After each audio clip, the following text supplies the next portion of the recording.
Good morning, council colleagues, Social Equity Council staff, state agency and legislative representatives, and members of the public. I'd like to call this June 25th, 2024 special meeting of the Social Equity Council to order. It is now 10:01 a.m. At this time, I'll call the roll. Councilman Abercrombie. Here. Councilman Betts. I am here. Councilman Geddes. Good morning, everyone.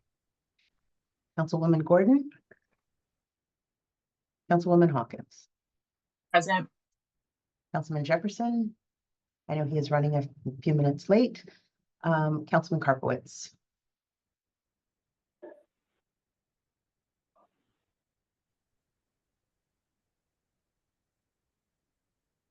Councilman Karpowitz, can you confirm that you're here? I see you, but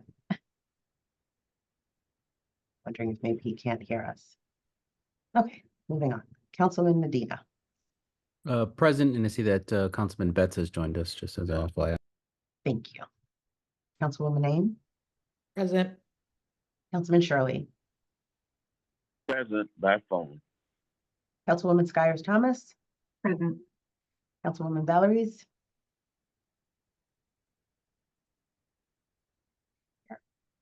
And Councilman Karpowitz, I see you waving, and Councilman Walton. We have a quorum.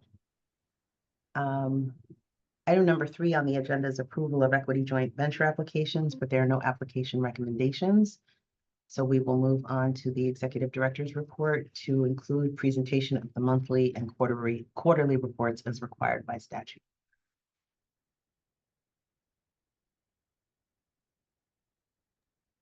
Good morning, everyone. Morning. I could start with the regular monthly report of the executive director's regular monthly report and update. And if you would, please. Okay, next slide, please.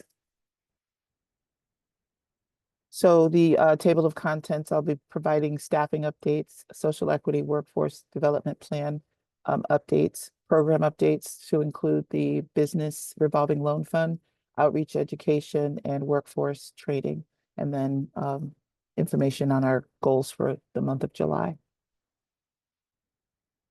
So we are finalizing the interviews for the legal program director this Friday. We will interview a total of 5 finalists and hopefully be able to make a decision on that position.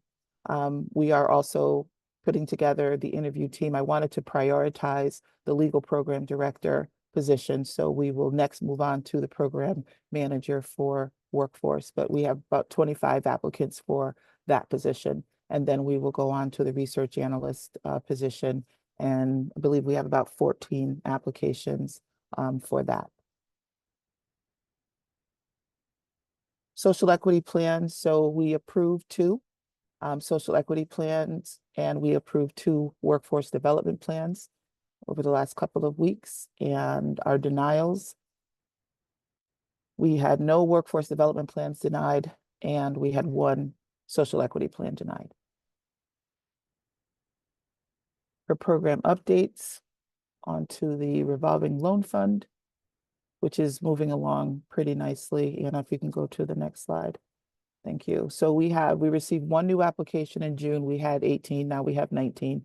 We have 7 applications that we're waiting for additional information. So a lot of times folks submit their application package and it is missing a few items. And so we write back to them and ask them to send that missing information, and we will not send over to underwriting until the application package is complete. We have 2 being packaged for underwriting, and we have 7 that are currently being underwritten, and we have 3 letters of interest. The letters of interest are actual offer letters for the loans that are being applied for. In our outreach and education, the next slide, please. Community conversation contracts have been approved, so we will be moving forward with the conversations in New London, Norwalk, Stamford, and Bridgeport. And then after we complete those conversations, we are going to be moving into Meriden, Bristol, and Ansonia. So as these first conversations, or the conversations in New London, Norwalk, Stanford, and Bridgeport begin, we will begin coordinating and looking for trusted messengers in Meriden and in Bristol. We've sort of looked for them, and we've had some conversations with leaders in the community, but we will now drill down more and work with members of the Black and Puerto Rican Caucus and other leadership to find trusted messengers in those communities. Workforce training and education. So we are offering a pre-accelerator boot camp. And basically it is a entrepreneurial opportunity for people to understand what it means to own and operate a cannabis business. So we're offering that program free. It's a 5-week program online for members or residents of DIAs. So right now we have 22 folks participating in that course, and we have a retail dispensary training program, which is similar to a bud tender training program. We have 22 people participating in that. And then we have a business management training, which is the managing of a retail operation. So it's giving you some information on what it means to manage a cannabis retail operation. And we have 42 folks participating in that course right now. The July goals for the office, again, we will continue staffing interviews. We are in the process of putting together the logistics for strategic planning for the council and stakeholders. In our outreach and education, we'll move on with our community conversations, and we will also be working on fine tuning. We did put together our first monthly and quarterly report to the legislative leadership. And so we will be submitting that and then doing any tweaking that is necessary or requested by the recipients. And then we are also working on our fiscal year 25 budget.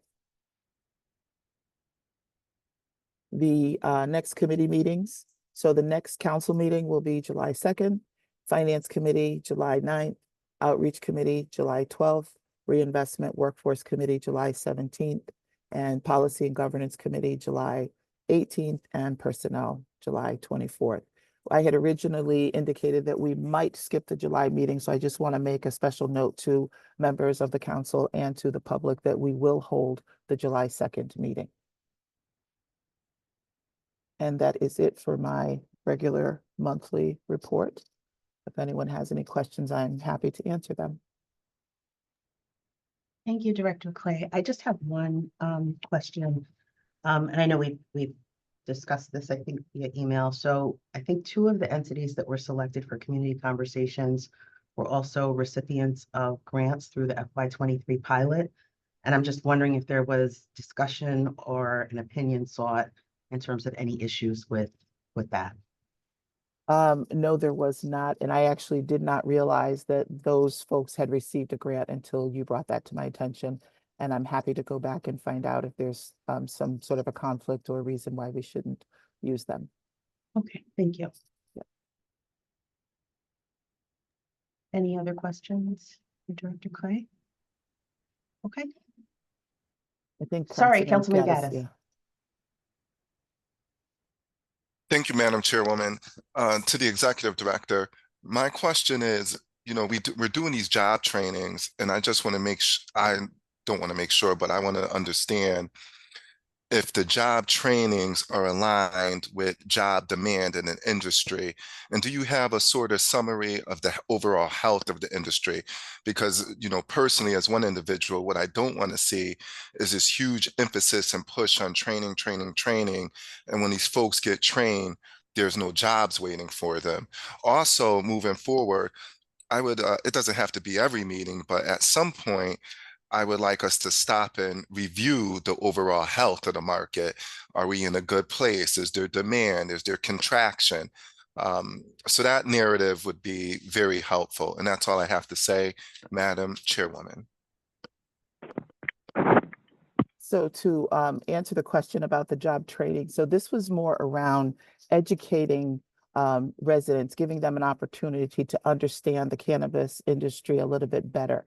So, you know, folks in the first round of the lottery said to us that they didn't have enough information, that they didn't know what it meant. Some folks put together their money, and they now have these licenses that they are not quite sure what to do with. So we build this workforce training, the bud tender and the management of the retail office and the boot camp as an opportunity to give some early education to individuals, as we thought there was going to be, and there may very well be, a lottery coming up. So give people an early opportunity to understand, is this what I really want to do?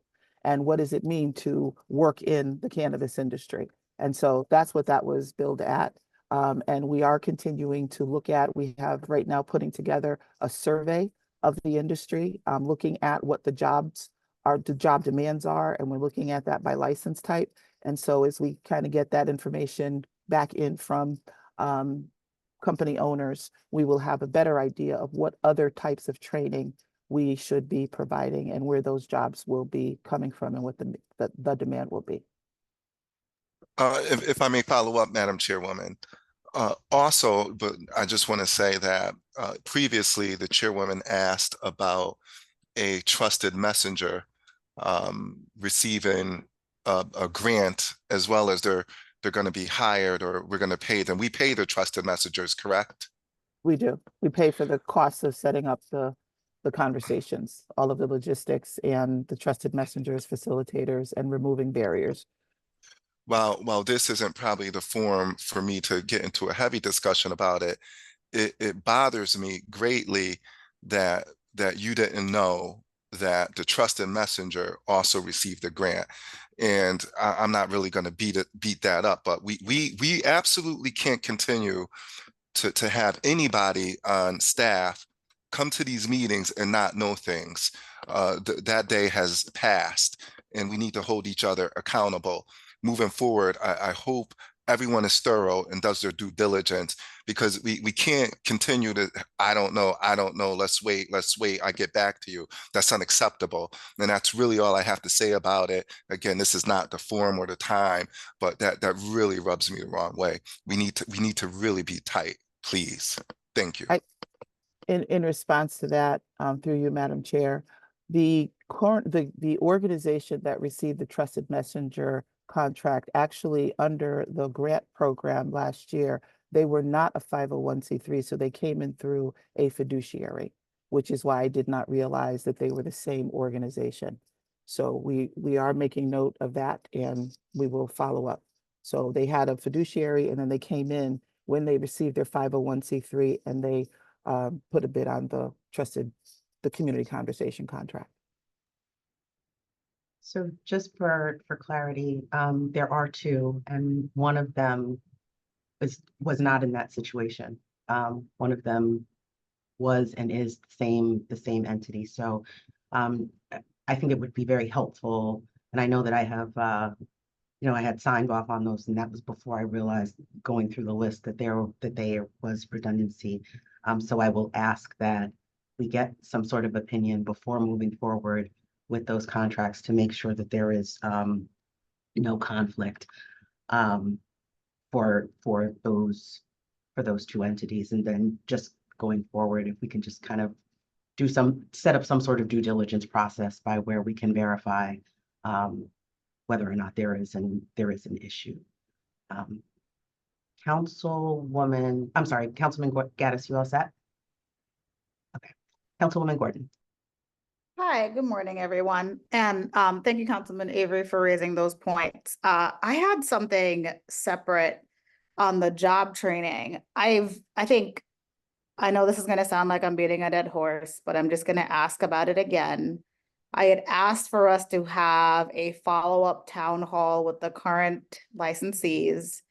I think if we're going down the going down we're having job training programs. However, I think we as a council have not connected with the folks who already have licenses to actually see where is their demand, to follow up on Councilman Gaddis's question. I think I asked for that to happen in April. I think I asked for it to happen in May, and now here we are in June. I really think before moving forward and doing anything, there might be a new lottery coming up. We've heard that at every meeting. We kind of need to know what's working and what's not working right now. And are there places where they can't find employees? Like, is bud tenders the thing that's the hardest to hire for right now? I just want to make sure that all the programming that we are executing as a organization or as a council is actually connected to the needs of the folks who currently hold licenses, or like what, and to Councilman Gaddis's point, like what is the demand? We can't just be programming for the sake of programming. We have to actually be programming to meet the needs of what the licensees have. So I would really, really, really caution us to do more until we've evaluated what we've done so far. So I'm going to ask again, it's June, it's almost the end of June. Could we please schedule a town hall with the folks who currently have licenses to figure out what it is that we need to tweak, change, move, like all of the processes that we need to get some feedback on, because we promised that at our meeting. I'm not really sure. I think we met with them in April, or maybe we met with them in March, but it's been way too long, and I've been asking for this at every single meeting.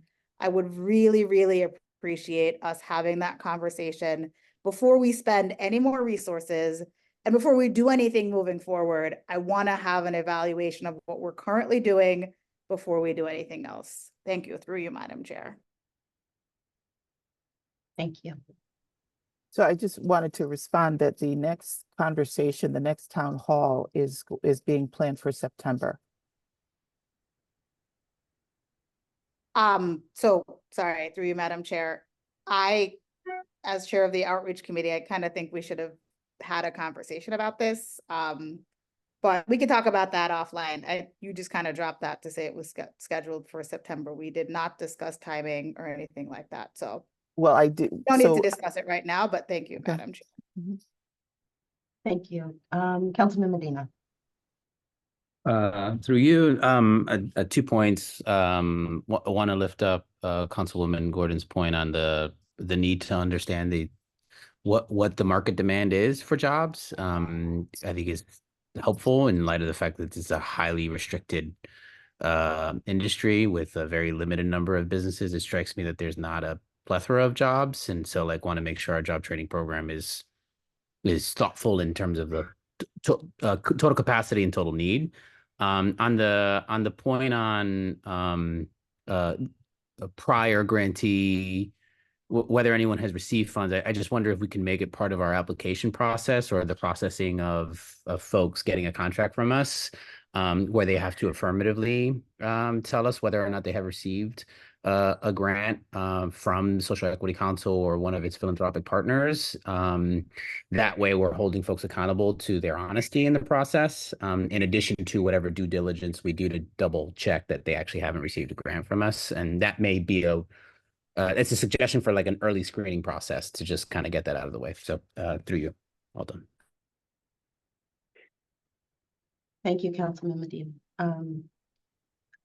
Director Clay, hoping that we can incorporate that going forward. Councilwoman Ballards. Thank you, and through you, Chair. A few comments on the workforce development demand survey. We've been working with Ginny Ray to put together what we're calling a regional sector partnership for cannabis. And this is a model that we're following in the other industry sectors that we put together. The Office of Workforce Strategy supported over the last several years. We have 14 of them across the state currently. We had worked with an organization called NextGen to help put together and develop those regional sector partnerships. There's kind of a formula that goes together to get the organizations within the cannabis industry together, and a way in which we support them so that we can have them tell us what they need to be successful. And workforce development is always the top conversation that is had across the way.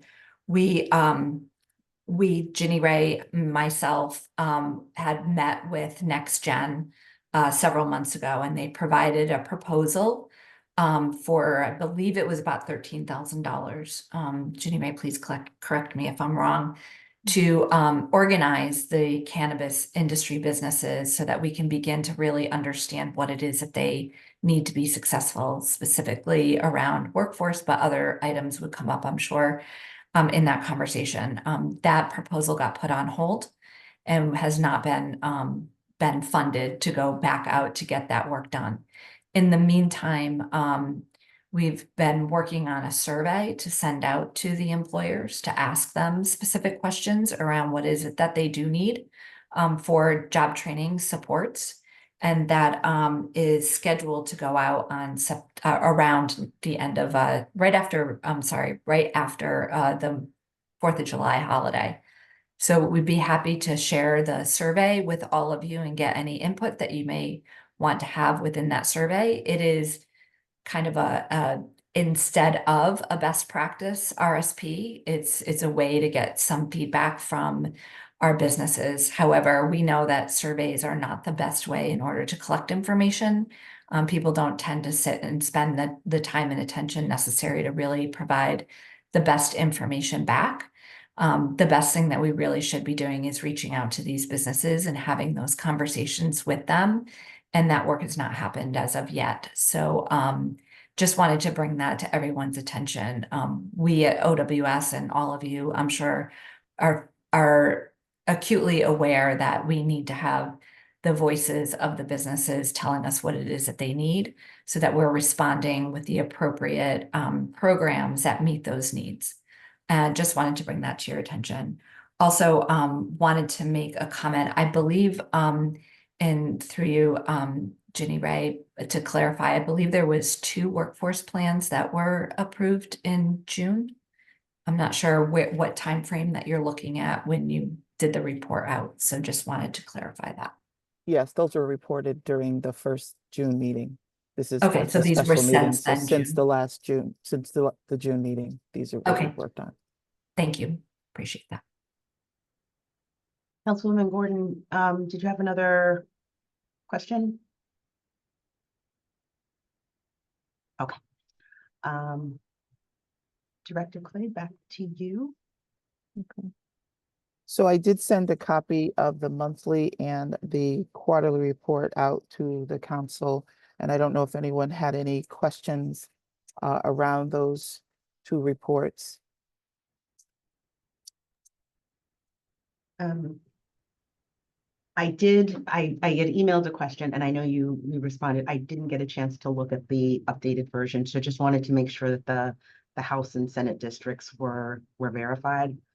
Yeah, so Okay, great. one of the notes that I actually responded was, so we have a number of different addresses that appear for social equity applicants and for other workforce development plans. So in some areas, and the addresses are not used consistently. So when someone sends us their social equity plan, they usually are assuming that we have all of the information that the portal has collected from them. So they tend to send us just the plan without a contact person, without a credential number, or any of that information. So it's been a little difficult to go back into, and we're using the portal for the business address, but because the business has not been fully licensed, oftentimes there is no business address. We have primary contact information, which sometimes is listed out of state. So the way that we're going to fix that is each social equity plan is required to provide full contact information, including primary contact information, business address, emails, phone numbers, names, credential, and we will use the business address listed in the social equity plan to report out the districts. Okay.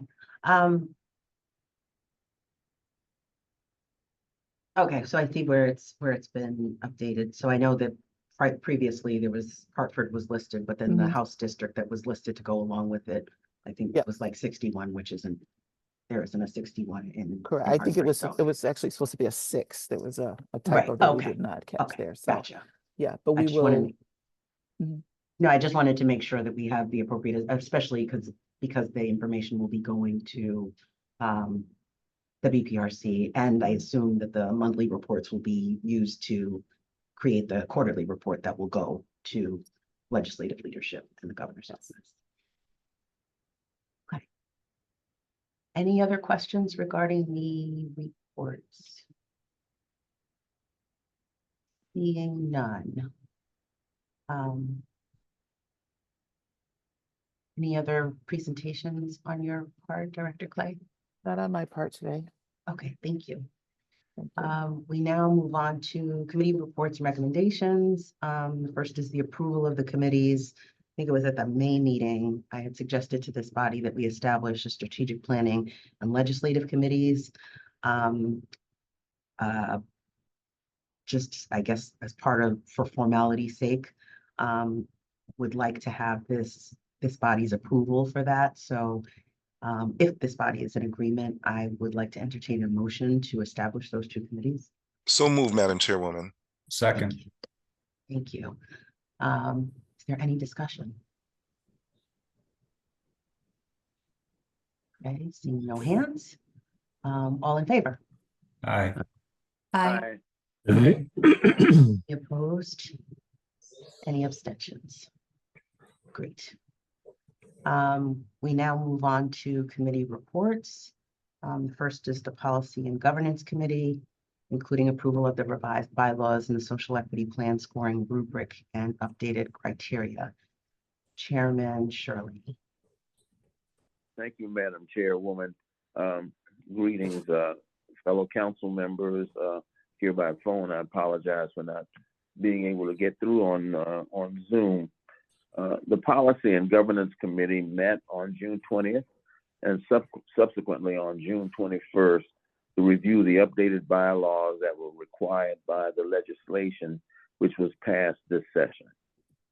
These bylaws incorporated those legislative requirements and were approved by the Policy and Governance Committee.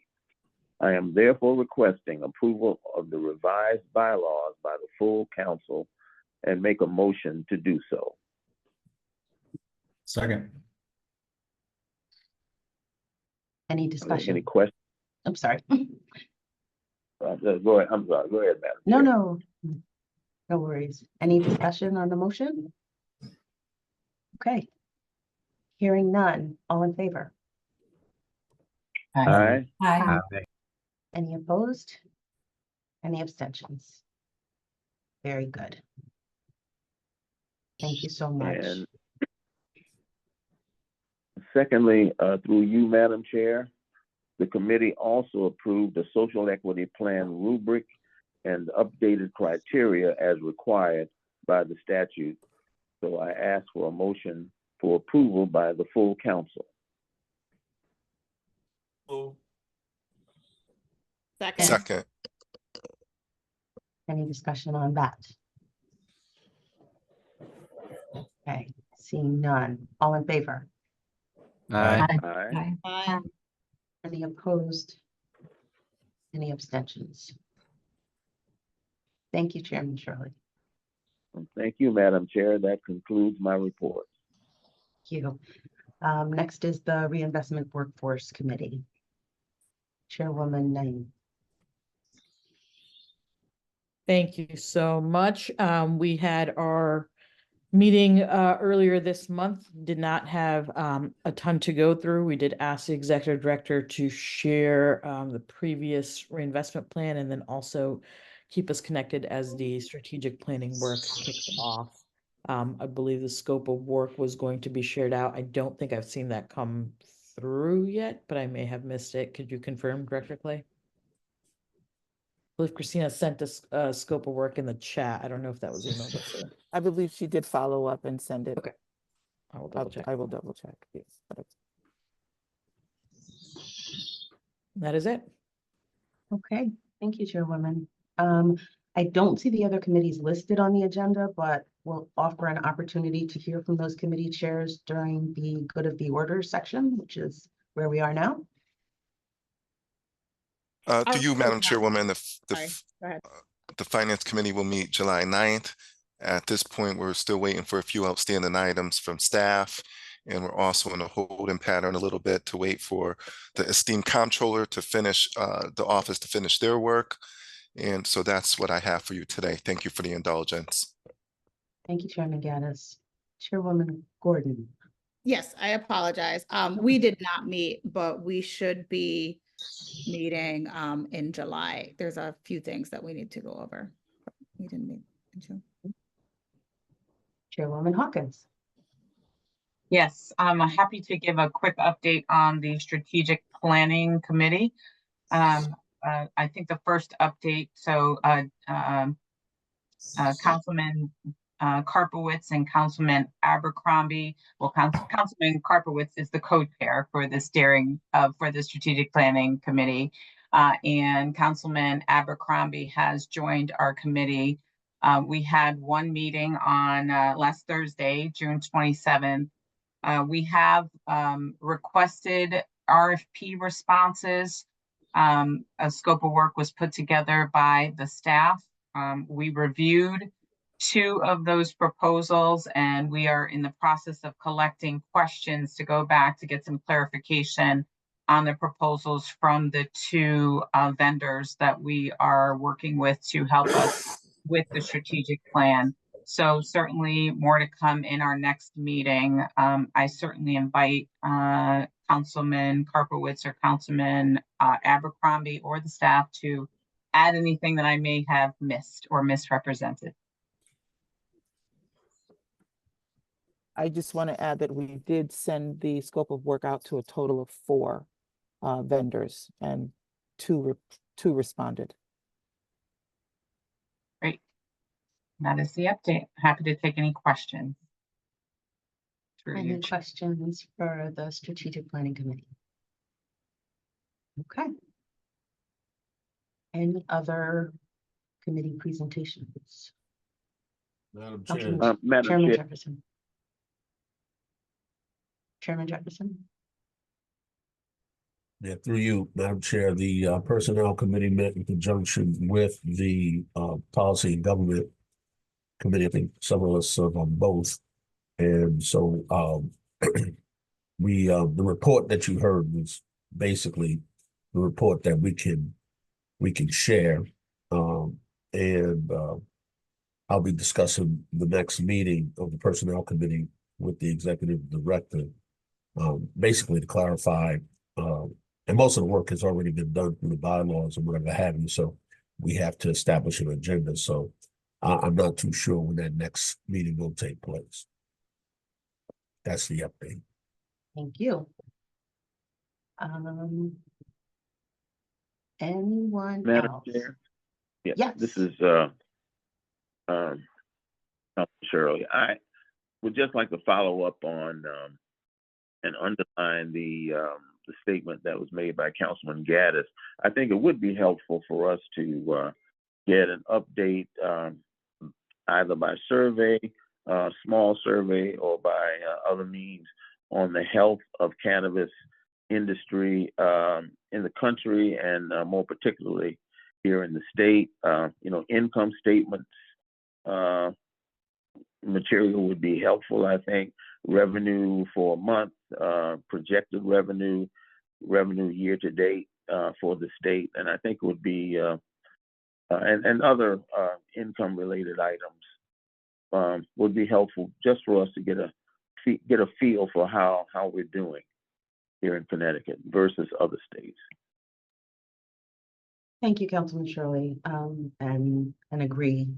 Well, I think it would be great. And I also think that to Councilwoman Gordon's point, if we have a conversation with those who are actually in the space operating now, to go along with that, it would be helpful to hear their needs as well as what the market is telling us. So look forward to that taking place. Is there anything else for the good of the order? Madam Chairwoman, move to adjourn. Second. Very good. All in favor? Aye. Bye. Bye. Thank you all. Have a lovely rest of your day. Have a good day. Thank you. Bye.